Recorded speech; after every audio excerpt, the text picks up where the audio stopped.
Low-carb diet, should I or shouldn't I?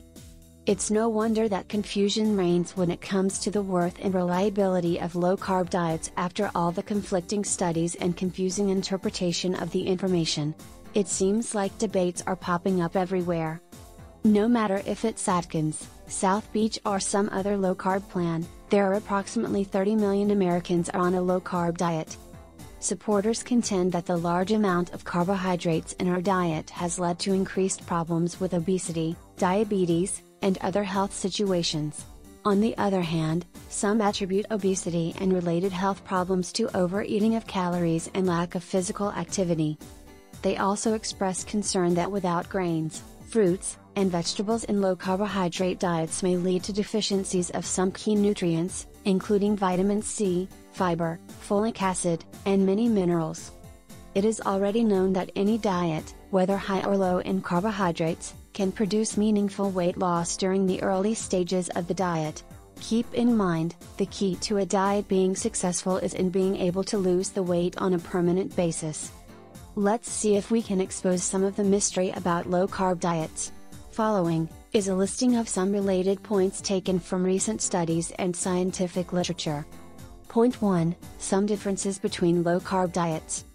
There are many famous diets created to lower carbohydrate consumption. Lowering total carbohydrates in the diet means that protein and fat will take up a proportionately greater amount of the total caloric intake. Low carbohydrate diet like the Atkins diet restrict carbohydrate to a point where the body becomes ketogenic, a high-fat, low-carbohydrate diet that includes normal amounts of protein.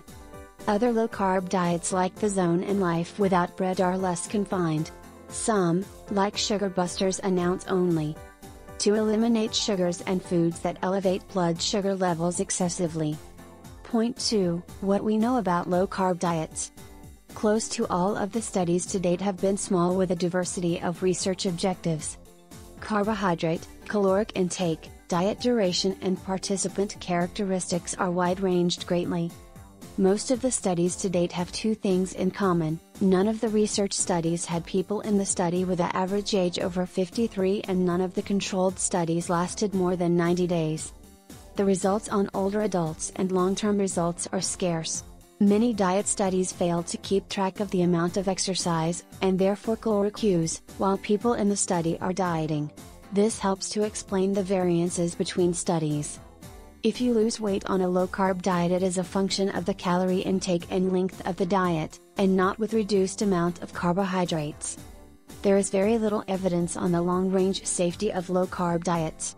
Even though the medical community has concerns, no short-term bad effects have been found with cholesterol, glucose, insulin and blood pressure levels among the people in the study on the diets. Because of the short period of the studies, the adverse effects may not show up. Losing weight typically leads to improvement in these levels, and this may offset an increase caused by a high-fat diet. The overall weight changes for low-carb and other types of diets are similar. Most low-carb diets can cause ketosis. Nausea, vomiting, abdominal pain, and confusion are some of the potential consequences. When first starting a low-carb diet, some fatigue and constipation may be met, and these symptoms usually disappear quickly. Some report that you can have more calories when on a low-carb diet. Remember, a calorie is a calorie no matter what you intake. When the study is not closely supervised, variations will result by people cheating in the study on many factors of the study. There are three important factors I would like to re-emphasize. 1. The overall success rate for low-carb and other types of diets are similar. 2. Small amount of information exists on the long-term efficacy and safety of low-carb diets despite their huge popularity. 3. Dieters usually experience boredom with a strict version of the low-carb diet and are not able to stay on diets of low-carb food. After observing the subject, a more severe and controlled study are needed on the long-range basis. The ketosis produced is abnormal and stressful metabolic state. The results may cause more problems than it solved. By picking a reliable diet, you will benefit over a lifetime of proper eating and not a weight loss quickie. An excellent rule of thumb is look at the diet long range and see if you can see yourself still on that diet after a couple of weeks. However, by following a diet with fat, carbohydrates, protein and other nutrients in moderation may be the best way to go, and a little more exercise won't hurt either. Thank you for watching.